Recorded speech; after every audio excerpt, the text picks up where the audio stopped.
Tonight, protesters call for Governor Hutchinson to veto a controversial bill that's putting Arkansas in the national spotlight.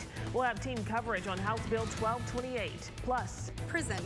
Absolutely, 100%. She's 14 years old. A former Razorback accused of being a pimp behind bars tonight. And the Senate approves a major lottery scholarship change. A look at how it will affect future recipients. Your news starts now. Now, from Arkansas's News and Information Center, this is THV 11 News at 10.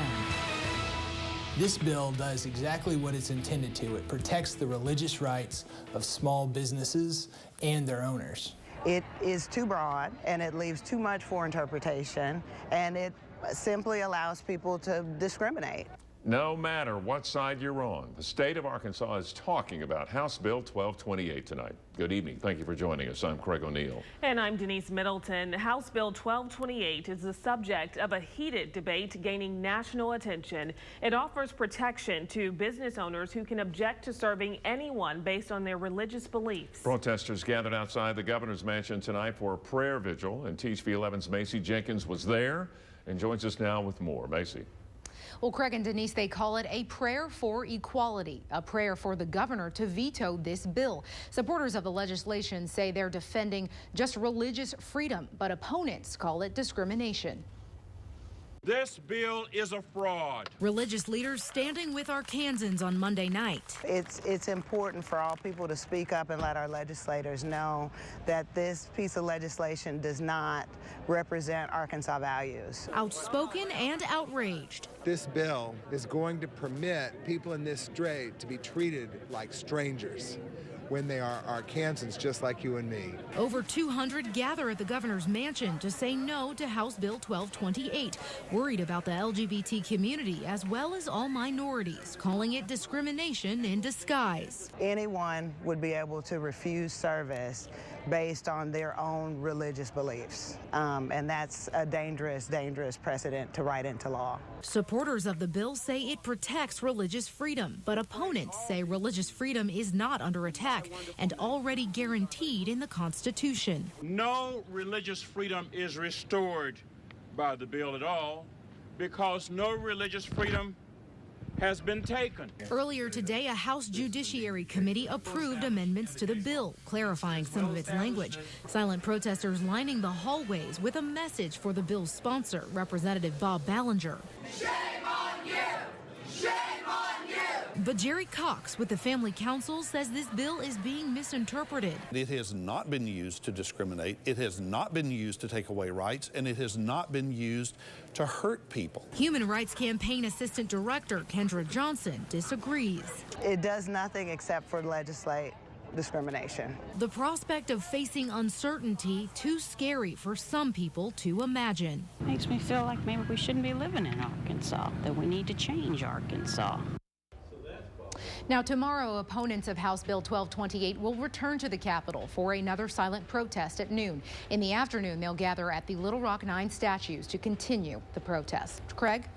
Macy, thank you. A primary sponsor of House Bill 1228 is speaking out tonight, defending the legislation that may hit the governor's desk later this week. And THV 11's Kevin Traeger met with Senator Bart Hester and some of his constituents today and joins us now with that story. Kevin? Craig, Denise, good evening. You may recall a recent debate among city leaders in Fayetteville over a controversial ordinance banning discrimination based on sexual orientation. Well, tonight I spoke with the attorney who fought to have that ordinance repealed. He just so happens to live in Senator Hester's district. The opponents of 1228 would have you say it's discriminatory, but it's not discriminatory against a protective class. Fayetteville attorney Travis Story, a proud business owner and supporter of controversial House Bill 1228. While many would argue he's promoting discrimination based on sexual orientation, Story says he's had gay clients in the past. And we've happily served them and would do so again. The issue is, I'm not for having the government or any entity force me as a business owner to do any particular item. Story also says because sexual orientation is not a protected class in Arkansas, this bill has nothing to do with discrimination. We asked Story's Senator and bill sponsor Bart Hester if he thinks sexual orientation should be included as a protected class. When you start opening up civil rights, where do you stop? Senator Hester says he's spoken personally with Governor Hutchinson about the bill and is confident he'll sign it into law this week, giving Arkansas business owners and their religious beliefs the protection needed going into the future. I think it's critical to be able to believe what you think is right and hold your religious beliefs strong. I think it's okay for a business owner to exercise their religious freedoms and to exercise the conscience clause in the Arkansas Constitution for whatever they hold. Now, Senator Hester told me they have been keeping a close eye on Indiana and the backlash from Governor Mike Pence signing that Religious Freedom Restoration Act. So far, he says there's been nothing concerning enough to make him make any changes to Arkansas's version of the bill. Craig, Denise. All right, Kevin, thank you. Arkansas is the 16th state to propose religious protection this year.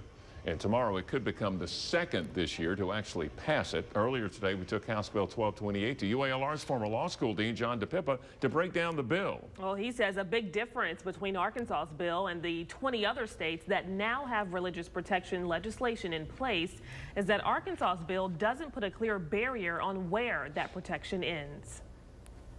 Practically speaking, anybody who raises a religious claim gets in court here and puts the burden on the government to prove this with the highest proof necessary. Is that difficult to do?